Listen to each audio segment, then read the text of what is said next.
नमस्कार. मी doctor Shashikant Malode, TTHM college, Nashik. मित्रांनो, आपण the methodology of critical and qualitative research या सब्जेक्टमध्ये आपलं जे तिसरं मॉड्यूल आहे, using qualitative technique and gathering data या अंतर्गत तथ्यसंकलनाची जी काही साधनं आहेत, त्यावरती चर्चा करत आहोत. आत्तापर्यंत या टॉपिकवरती तंत्र आहे तथ्यसंकलनाची. त्यामध्ये इंटरव्ह्यू, मुलाखत, केस स्टडी, दृष्टी अध्ययन, इथनोग्राफी आणि अ, सहभागी कृती निरीक्षण शिवाय जे काही मौखिक इतिहास हे जे तंत्र आहेत, ते तंत्र समजावून घेतले. या तंत्राचा आणखीन सखोल असा चर्चा यावरती आपण करूया, की ओरल हिस्ट्री नेमकं काय आहे? त्याच्या या टॉपिकमध्ये असणार.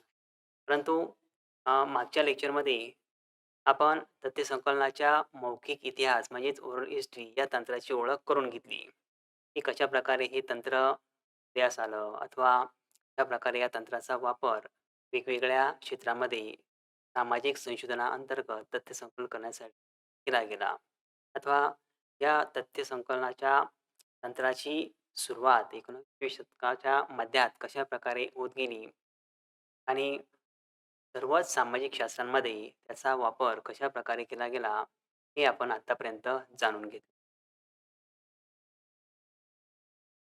आजच्या या लेक्चरच्या अध्ययनाची उद्दिष्टे आहेत तथ्य संकलनाचे मौखिक इतिहास तंत्र समजावून घेणे.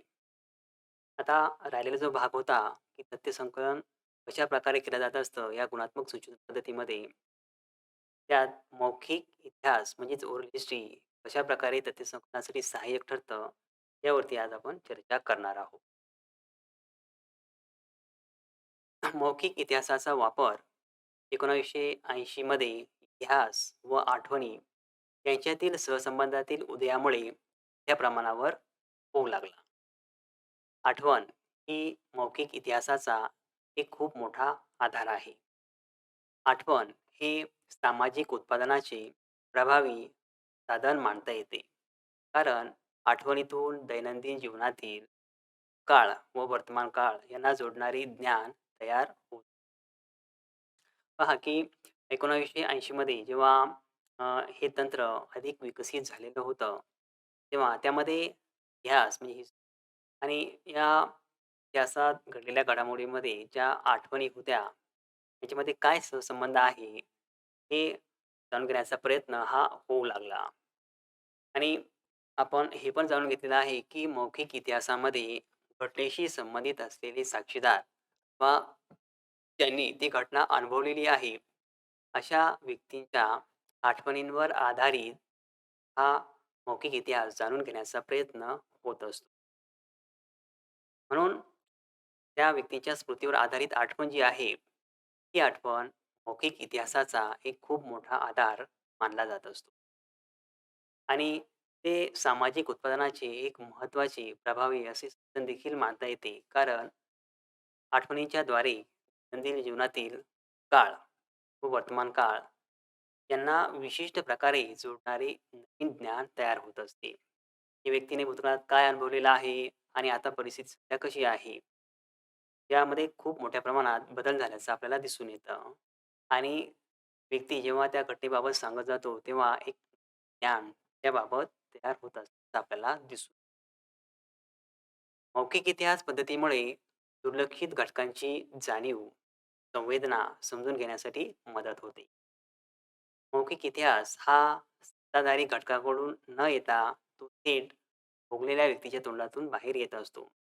म्हणजेच काय तर आत्तापर्यंत जे जनसामान्य होते आणि त्यांना दुर्लक्षित केलं गेलेलं होतं सत्ताधाऱ्यांकडून.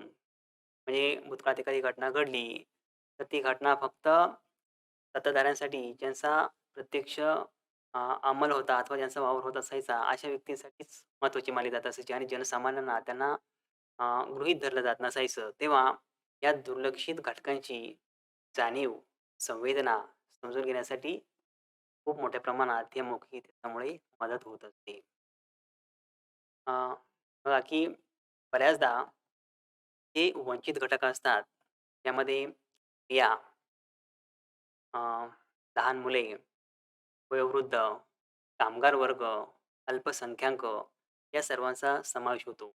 आणि यांना अ, सत्ताधाऱ्यांकडून अथवा ज्यांची सत्ता आहे त्या विशिष्ट कालखंडामध्ये त्यांच्याकडून नेहमीच डावललं जात असतं. जो निर्णय घ्यायचा आहे तो सत्ताधाऱ्यांच्या बाजूनेच असतो. किंवा या दुर्लक्षित घटकांवर झालेले अन्याय, अत्याचार समजून घेण्यासाठी थेट ती घटना अनुभवलेल्या अथवा ते अन्याय, अत्याचार सहन केलेल्या व्यक्तींकडूनच हा इतिहास जाणून घेण्याचा प्रयत्न केला जात असतो. तर स्त्रियांच्या बाबत जर उदाहरण घेतलं तर अगदी 19व्या शतकापर्यंत ज्या अनिष्ट चालीरीती आपल्या भारतीय समाजात रूढ होत्या, त्या त्यांनी स्वतः अनुभवलेल्या होत्या. परंतु त्यांना सातत्याने डावललं जात असायचं स्त्रियांना. सतत दुय्यमत्व दिलं जात असायचं. आणि ती अ, रूढी, प्रथा, परंपरा अनिष्ट असली तरी देखील तिचं पालन करणं स्त्रियांसाठी महत्त्वाचं होतं.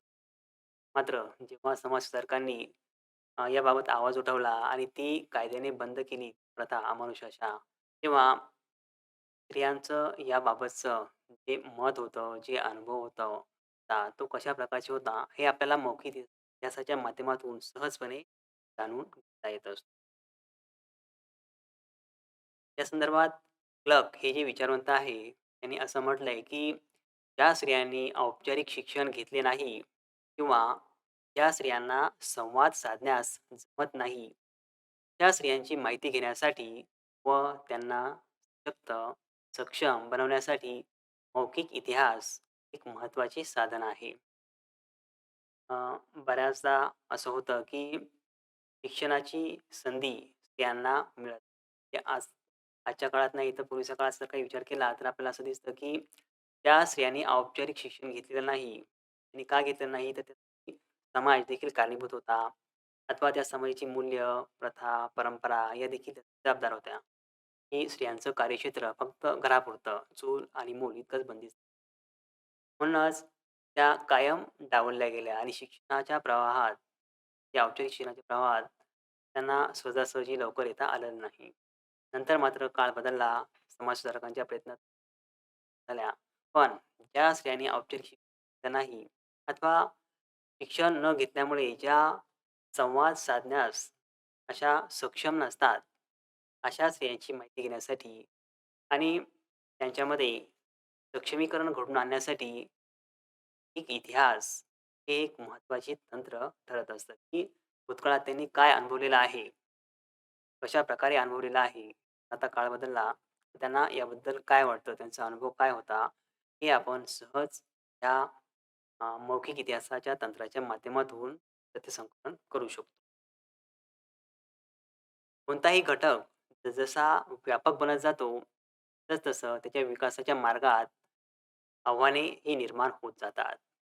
हा प्रकार मौखिक इतिहासाच्या बाबतीतही सिद्ध होताना दिसतो.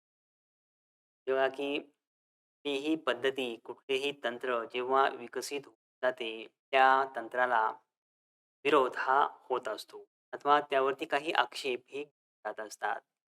तो कुठलाही सिद्धांत असो, कुठलेही नवीन तंत्र असो किंवा कुठलीही अभ्यास पद्धती असो. त्या अभ्यास पद्धतीवर, त्या तंत्रावर आक्षेप हे घेण्यात येतात आणि नवनवीन आव्हाने त्या तंत्रासमोर, त्या अभ्यास पद्धतीत निर्माण होत असतात. अशाच प्रकारे मौखिक इतिहासाच्या म्हणजे ओरल हिस्ट्रीच्या बाबत देखील घडलं होतं. याचा संदर्भ असा दिला जातो, की प्रत्यक्षवादाच्या म्हणजे पॉझिटिव्हिझम वाढत्या प्रभावामुळे मौखिक इतिहास पद्धतीकडे तथाकथित त्या मुद्द्यांवरून संशयात्मक पद्धतीने बघितले गेले. आता प्रत्यक्षवाद काय आहे, कशा प्रकारचा आहे, हे आतापर्यंत तुम्ही अभ्यासलेलं आहेच. परंतु झाला म्हणून आपण पुन्हा बघूया, की प्रत्यक्षवाद काय होता? विज्ञानाच्या म्हणजे शास्त्राचं जे काही विज्ञानाची पद्धती आहे, तर संशोधन करण्याची ज्या प्रकारे विज्ञानामध्ये संशोधन होतं, तशाच प्रकारे त्याच धर्तीवर आधारित सामाजिक शास्त्रामध्ये देखील संशोधन करण्यासाठी अवलंब व्हावा अथवा प्रयत्न केले जावे, असं मानणारा प्रत्यक्षवाद हा एक दृष्टिकोन होता. प्रत्यक्षवादाने असं म्हटलंय, की ज्या गोष्टींचा आपल्याला पडताळा पाहता येतो, तर्काच्या आधारावर खरे ठरतात, अशांचाच स्वीकार करायचा. वस्तुनिष्ठता हा प्रत्यक्षवादाचा आधार होता आणि म्हणूनच अ, या मौखिक इतिहासाकडे अविश्वसनीयता अथवा त्यामध्ये विश्वसनीयता नाही, अशा पद्धतीने संशयात्मक पद्धतीने बघितलं गेलं. का? तर मौखिक इतिहास हा व्यक्तिगत असतो. म्हणून त्यामध्ये आपल्याला वस्तुनिष्ठता ही नाही. पुढे महायुद्धोत्तर काळात मात्र युरोप आणि अमेरिका यामध्ये सामाजिक इतिहास या अभ्यास विषयाच्या उदयामुळे मौखिक इतिहास पद्धतीचे एक प्रकारे पुनरुज्जीवन झाले.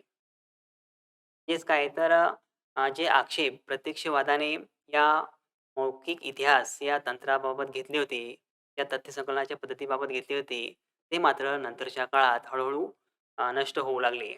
का? तर युरोप आणि अमेरिका यामध्ये सामाजिक इतिहास हा जो अभ्यास विषय होता, त्याचा उदय झाला आणि या पुनरुज्जीवनाच्या टप्प्यावर प्रामुख्याने दबलेल्या अथवा परिघावरील तसेच सर्वसामान्य आवाजांचे दस्तऐवजीकरण करण्यासाठी युक्त आणि योग्य पद्धती म्हणून मौखिक इतिहास पद्धती प्रस्थापित झाल्याचे दिसते.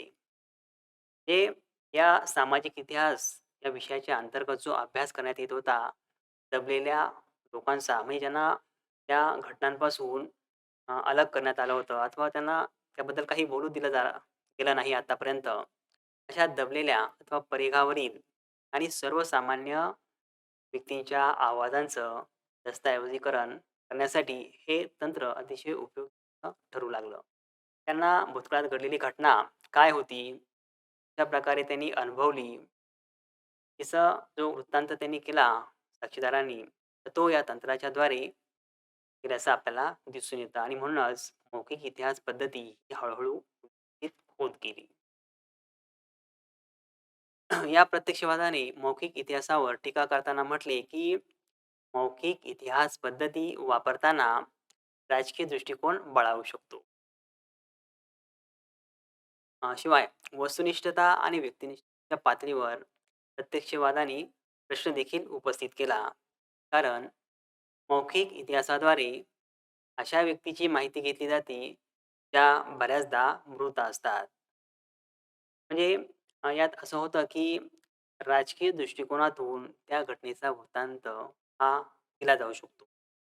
म्हणून प्रत्यक्षात असं म्हणतो, की आपण सामाजिक वास्तव जाणून घेण्यासाठी फक्त वस्तूंचाच आधार घेतला पाहिजे. तर या मौखिक इतिहासामध्ये मात्र व्यक्तिनिष्ठ पातळीवर आपल्याला तथ्यसंकलन करावं लागतं. म्हणूनच ज्या व्यक्तीबाबत माहिती घेतली जात असते, त्या व्यक्ती देखील बऱ्याचदा मृत असतात. म्हणूनच माहिती सांगणारा तेच मौखिक इतिहास सांगणाऱ्या व्यक्तीला तिच्या स्वतःच्या इतिहासाबद्दल विशेष अशी ओढ असते. म्हणून उत्तरदाता अथवा जो साक्षीदार आहे घटनेचा, तो आपल्याला माहिती देताना कल्पनेतील विश्व म्हणजे त्यांना कल्पना करून जी काही माहिती सांगतील, असं देखील ती माहिती सांगू शकतात. प्रत्यक्ष घटना घडलेली वेगळी असू शकते आणि सांगणारा तो त्याच्या स्वतःच्या कल्पनेनुसार ही माहिती सांगू शकतो. असा देखील आक्षेप हा प्रत्यक्षवादाने केला होता. म्हणूनच त्यांनी सांगितलेली ती मौखिक माहिती रास्त असेलच असेही नाही. हे ती खरोखर ना तशाच प्रकारे घडली असं देखील असू शकत नाही. कारण व्यक्तीचा स्वार्थ हा देखील तिथे महत्त्वाचा किंवा व्यक्तीचा स्वतःचा त्या घटनेकडे पाहण्याचा जो दृष्टिकोन आहे, तो असू शकतो. असे मानले जाते, की संशोधक एखाद्या एखाद्याच्या मौखिक माहितीमध्ये सोयीनुरूप बदल देखील करू शकतो. म्हणजे जेव्हा साक्षीदार अथवा उत्तरदाता जी माहिती सांगत जातो, तेव्हा संशोधक देखील माहिती मौखिक माहितीमध्ये सोयीनुरूप बदल करू शकतो, असं देखील म्हटलं जातं. किंवा मुलाखत घेताना त्या व्यक्तीबद्दल त्याच्या मनात भावनिकता निर्माण होऊ शकते. घटना घडून गेलेली आहे, त्या घटनेशी तो संबंधित साक्षीदार जबाबदार आहे अथवा निगडीत आहे, त्याच्यावर अन्याय देखील झालेला आहे. तेव्हा त्या साक्षीदाराबद्दल संशोधकाच्या मनात काही भावनिकता देखील निर्माण होऊ शकतात आणि म्हणूनच या मौखिक इतिहास पद्धतीच्या संशोधनामध्ये वस्तुनिष्ठता ही कमी असू शकते असे मानले जाते. म्हणजे अशा प्रकारचे आक्षेप या मौखिक इतिहास पद्धतीबद्दल घेण्यात आले. आतापर्यंत आपण जर बघितलं तर प्रत्यक्षवाद आणि त्याचं वर्चस्व ही दीर्घकाळ सामाजिक शास्त्रांमध्ये असतात. त्यात असं म्हटलंय, हे वास्तव आहे ज्याचा पडताळा आपल्याला पाहता येतो, सिद्ध करता येतं, अशाच गोष्टींचा स्वीकार करायचा. आणि मौखिक इतिहासामध्ये असं होतं, की घटना तर अगोदर घडून गेलेली असते. ती काही आता आपण प्रत्यक्ष सिद्ध करू शकत नाही. परंतु त्या घटनेशी जोडलेले जे साक्षीदार असतात, ते मौखिक पद्धतीने आठवणींवर आधारित वृत्तांत देत असतात अथवा त्यांच्या स्मृतीवर आधारित तो घटनाक्रम आपल्याला सांगत असतात. म्हणून वस्तुनिष्ठता ही त्या अभ्यासात न राहता त्यामध्ये व्यक्तिनिष्ठता येऊ शकते म्हटलं जातं. मौखिक इतिहासाच्या बाबतीत ज्या अडचणी आल्या आहेत, त्या सर्वसाधारणपणे सर्वच संशोधन पद्धतीपुढे आलेल्या आपल्याला दिसून येतात. मौखिक इतिहासाच्या विकसित रूपाने मात्र या सर्व अडचणींवर मात केलेली असून ही पद्धत देखील आता पुढे जात आहे. आपण म्हटलं की कुठलाही सिद्धांत असेल, तीही अभ्यास पद्धती असेल, त्या अभ्यास पद्धतीनुसार संशोधन करत असताना ती अभ्यास पद्धती योग्य आहे किंवा नाही या संदर्भात बऱ्याचदा आक्षेप घेतले जात असतात. तशाच प्रकारे काही आक्षेप अथवा काही टीका या मौखिक इतिहासाच्या बाबतीत देखील झालेली दिसून येते. मात्र या सर्व टीकांना प्रत्युत्तर देऊन अथवा त्या अडचणी सोडवून मौखिक इतिहास हे तंत्र देखील नव्या रूपाने विकसित होत आहे आणि ही पद्धती योग्य प्रकारे तथ्य संकलन करण्यासाठी जबाबदार देखील धरली जात आहे. या विकसित स्वरूपात वस्तुनिष्ठतेच्या आक्षेपाची दखल घेताना असे म्हटले गेले की एखादी आठवण किंवा ऐतिहासिक सत्य यातील तथाकथित तथ्य शोधण्याऐवजी ही आठवण किंवा ते ऐतिहासिक सत्य कोणत्या प्रकारे मांडले गेले आहे याकडे बघणे गरजेचे आहे. आणि ही सत्याची विशिष्ट प्रकारची मांडणी पुस्तकासाठी महत्त्वाचे दालन प्ले करणारी ठरू शकते. बऱ्याचदा असं होतं की अ, विशिष्ट घटनेबाबत ती घटना संपूर्ण जगाला कळावी अथवा समाजाला ती माहीत व्हावी की ती कशाप्रकारे घडलेली आहे, याचं चित्रीकरण करण्यात येतं अथवा त्यावर आधारित सिनेमा, फिल्म्स बनवण्यात येत असतात. काही नाटक, काही सीरियल्स देखील तयार करण्यात येत असतात. मात्र अ, तो ती घटना कशी घडलेली आहे, हे अ, सांगणारा जर त्यामध्ये काही बदल करत असेल आणि वास्तव जर वेगळं असेल, तर मात्र ती घटना अथवा ते ऐतिहासिक अ, तथ्य न शोधता ती आठवण किंवा ते ऐतिहासिक सत्य कोणत्या प्रकारे मांडले गेले आहे, एक विशिष्ट प्रकारे याकडे बघणं जास्त गरजेचं असतं संशोधकांना. का? तर सत्याची मांडणी ही विशिष्ट प्रकारे एक दालन खुलं करण्यासाठी लेखकांना अत्यंत उपयोगी पडू शकते. म्हणूनच अ, हळू मौखिक इतिहास पद्धती काही विकसित होत गेली, की या प्रकारे. त्यावर होणाऱ्या टीका, आक्षेप हळू दूर होऊ लागल्या आणि घटना कशी बघितली जाते अथवा त्या सहभाग्यांनी अनुभवलेली आहे, साक्षीदारांनी अनुभवलेली आहे, ती कशाप्रकारे आहे, याकडे बघणं गरजेचं ठरतं. मग याचं उदाहरण दिलं जातं, की स्त्रीवादी अभ्यासकांनी यात खूप मोठी कामगिरी बजावलेली आहे. तर स्त्रीवादी अथवा आपण स्त्रियांना केंद्रस्थानी ठेवून जी काही अध्ययनं झालेली आहेत, त्या सर्व अध्ययनांचा यामध्ये समावेश करू शकतो.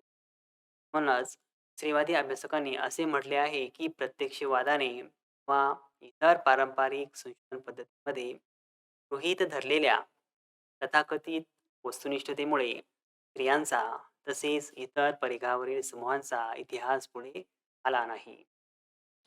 हे स्त्रीवादी अभ्यासक नेहमी असे मत मांडतात, की प्रत्यक्षवाद असं म्हणतो, की तुम्ही जे वास्तव आहे, ते विज्ञानाच्या पद्धती वापरून जे सत्य आहे, त्याचा स्वीकार करावा.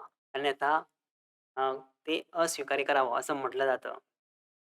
परंतु या पारंपरिक ज्या पद्धती होत्या अथवा प्रत्यक्षवादी पद्धती होती, त्यामध्ये गृहीत धरलेल्या वस्तुनिष्ठतेमुळे स्त्रियांचा म्हणजे स्त्रियांच्या जीवनावर त्यांनी जे काही अन्याय, अत्याचार अनुभवलेले आहेत, त्यावर फारसा प्रकाश टाकला गेलेला नाही. का? तर त्या बाबी सत्ताधाऱ्यांसाठी अथवा ज्यांना इतिहास सांगायचा आहे, त्यांच्यासाठी त्या महत्त्वाच्या नाहीत. म्हणूनच अशा प्रकारे स्त्रिया आणि कामगार अथवा इतर जे वंचित घटक आहे, ते परिघावरील समूहांचा इतिहास हा समाजासमोर पुढे आलेलाच नाही, असंही म्हटलं जातं. त्यामुळे मौखिक इतिहासाच्या गाभ्याशी असलेली व्यक्तिनिष्ठता हीच या पद्धतीचे बलस्थान आहे. म्हणजे प्रत्येक वास्तव हे आपण फक्त वस्तुनिष्ठता या तर्काच्या कसोटीवर पडताळून पाहू शकत नाही. जेव्हा आपल्याला सामाजिक वास्तव शोधायचा आहे, तेव्हा व्यक्तिनिष्ठता आणि वस्तुनिष्ठता अशा दोन्हीही प्रकारे जेव्हा आपण संशोधनामध्ये त्याचा अवलंब करतो, तेव्हाच आपल्याला सामाजिक सत्याचा शोध हा चांगल्या प्रकारे लागू शकतो, असं म्हटलं जातं. आणि नेमकं हेच वास्तव हे मौखिक इतिहासाच्या अ, मध्यवर्ती केंद्रस्थानी आहे. व्यक्तिनिष्ठता. व्यक्ती काय माहिती सांगते, ही त्यामध्ये महत्त्वाची असते. त्यामुळे अलिखित इतिहासासंदर्भात दबलेल्या व परिघावरील समूहांचा आवाज पुढे आणण्यासाठी मौखिक इतिहास ही संशोधन पद्धती महत्त्वाचे साधन मानली गेली आहे. त्यांना काळात डावललं गेलेलं आहे. त्या विशिष्ट घटनेच्या संदर्भात ती घटना कुठलीही असो, सामाजिक असेल, राजकीय असेल, आर्थिक असेल अथवा सांस्कृतिक असेल. त्या डावलल्या गेलेल्या घटकांना त्यांनी ती घटना प्रत्यक्ष अनुभवलेली असते. म्हणून त्या परिघावरील समूहांचा आवाज पुढे आणण्यासाठी मौखिक इतिहास, ओरल हिस्ट्री ही संशोधन पद्धती अत्यंत महत्त्वाची अशी मानली गेली. तेव्हाच आपल्याला खऱ्या अर्थाने घटनेबाबत जे सामाजिक वास्तव आहे, ते योग्य प्रकारे सर्वांसमोर येत असतं. म्हणून अलीकडच्या काळात ही पद्धती अत्यंत उपयोगी अशी मानली जात आहे आणि सर्रासपणे सामाजिक संशोधनात, त्या गुणात्मक संशोधनात तिचा वापर हा खूप मोठ्या प्रमाणात केला जातो. 1948 मध्ये ॲलन नेविल व पॉल थॉम्सन यांनी मौखिक इतिहासाचा वापर सर्वप्रथम सुरू केला. आता हे दोघेही कोलंबिया विद्यापीठामध्ये कार्यरत असणारे प्राध्यापक आहे. या पद्धतीवरील पॉल थॉम्सन यांनी 1987 मध्ये लिहिलेले "दी व्हाईस ऑफ द पास्ट" हे अतिशय मूलभूत असे पुस्तक आहे. म्हणजे त्यांनी भूतकाळात ज्या काही घटना घडून गेल्या, त्या घटना घडून गेलेल्या जे साक्षीदार असतील, त्यांच्या ज्या मुलाखती घेतल्या अथवा काळामध्ये ज्या घटना घडतात, त्यांचं वर्णन या साक्षीदाराकडून झालेलं असतं. ते या पुस्तकाच्या माध्यमातून सर्वांसमोर आणण्याचा प्रयत्न केला आणि पुढे मौखिक इतिहास समाज, ओरल हिस्ट्री सोसायटी नावाची जागतिक संघटना ही देखील कार्यरत झालेली आपल्याला दिसून येते. या संघटनेच्या माध्यमातून मौखिक इतिहास नावाचे मासिक देखील चालवले जाते. बघा की ओरल हिस्ट्री सोसायटी ही सर्वप्रथम इंग्लंडमध्ये सुरू करण्यात आली. आणि त्यामध्ये अशा प्रकारे जे जनसामान्य होते, ते परिघावरील होते, त्यांना सातत्याने डावलण्यात आलेला आहे. अशा व्यक्तींचा, वंचित घटकांचा अभ्यास या ओरल हिस्ट्रीच्या माध्यमातून करून सामाजिक वास्तव समाजापर्यंत आणण्याचा प्रयत्न हा केला जात असतो. म्हणून ही संघटना जागतिक पातळीवर कार्यरत असल्याची आणि या अंतर्गत जे काही संशोधन होतं या इतिहासामध्ये अथवा या पद्धतीबाबतचं, त्यावर मासिक देखील छापलं जातं आणि हे संशोधन जगापुढे आणण्याचा प्रयत्न देखील केला जात असतो. अशा प्रकारे गुणात्मक संशोधनामध्ये उपयुक्त ठरलेलं मौखिक इतिहास म्हणजेच ओरल हिस्ट्री हे अत्यंत महत्त्वाचं असं तंत्र अथवा पद्धती आहे. जे सामाजिक सत्याचा शोध घेण्यासाठी संशोधक सर्रासपणे वापरत असतात. अशा प्रकारे आपण आजच्या या लेक्चरमध्ये मौखिक इतिहास हे तंत्र आहे, हे समजावून घेतलं आणि सर्वांना ते देखील असेल.